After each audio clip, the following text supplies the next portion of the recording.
ओम नमः शिवाय। प्रदोष व्रत भगवान शंकर को समर्पित होता है।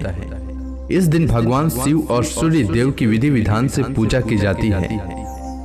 रविवार का दिन भगवान सूर्य नारायण को समर्पित होता है। कहते हैं इस दिन व्रत पूजन करने से सूर्य देव की असीम कृपा प्राप्त होती है। माना जाता है कि इस दिन रवि प्रदोष व्रत की कथा पढ़ने या सुनने से मनोवांछित फल की प्राप्ति होती है। तो आइए सुनते हैं रवि प्रदोष व्रत कथा। प्राचीन समय की बात है। सर्व प्राणियों के हितार्थ परम पावन भागीरथी के तट पर ऋषियों द्वारा विशाल आयोजन किया गया।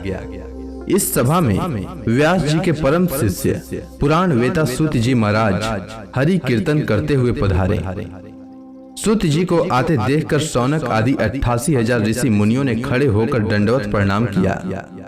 महाज्ञानी सूत जी ने भक्ति भाव से ऋषियों को हृदय से लगाया तथा आशीर्वाद दिया।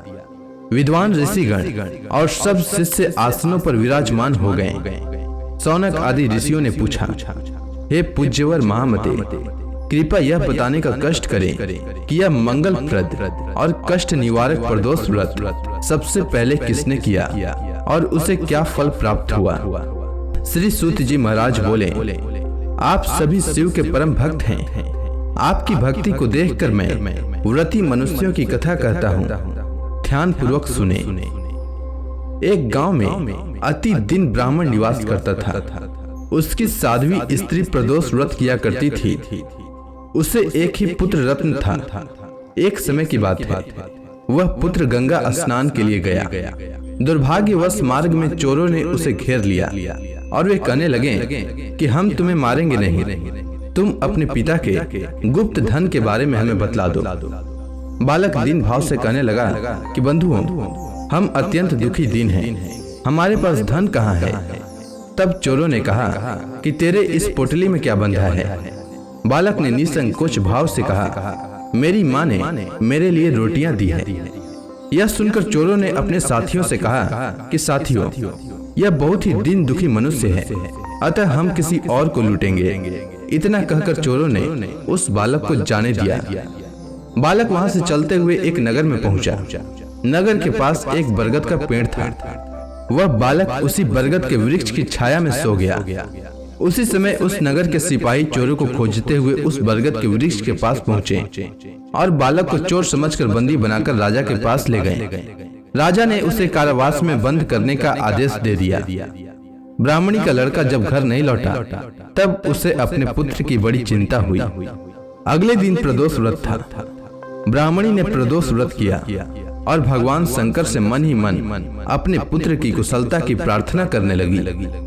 भगवान शंकर ने उस ब्राह्मणी की प्रार्थना स्वीकार कर ली। उसी रात भगवान शंकर ने उस राजा को स्वप्न में आदेश दिया कि वह बालक चोर नहीं है, उसे प्रातः काल छोड़ दे, अन्यथा उसका सारा राज्य वैभव नष्ट हो जाएगा। प्रातः काल राजा ने शिव जी की आज्ञानुसार उस बालक को कारावास से मुक्त कर दिया। बालक ने अपनी सारी कहानी राजा को सुनाई। सारा वृतांत सुनकर राजा ने अपने सिपाहियों को उस बालक के घर भेजा और उसके माता पिता को राज दरबार में बुलाया। उसके माता पिता बहुत ही भयभीत थे। राजा ने उन्हें भयभीत देखकर कहा कि आप भयभीत न हो, आपका बालक निर्दोष है। राजा ने ब्राह्मण को 5 गांव दान में दिए, जिससे कि वे सुखपूर्वक अपना जीवन व्यतीत कर सकें। भगवान शिव की कृपा से ब्राह्मण परिवार आनंद से रहने लगा। इसीलिए मनुष्यों को प्रदोष व्रत अवश्य करना चाहिए और साथ ही भगवान शिव की विधि विधान से पूजा करनी चाहिए। इससे व्यक्ति का जीवन सुखमय हो जाता है। उम्मीद है आपको रवि प्रदोष व्रत की कथा अच्छी लगी होगी। अगर आपको यह कथा अच्छी लगी हो तो कमेंट सेक्शन में ओम नमः शिवाय लिखना न भूलें।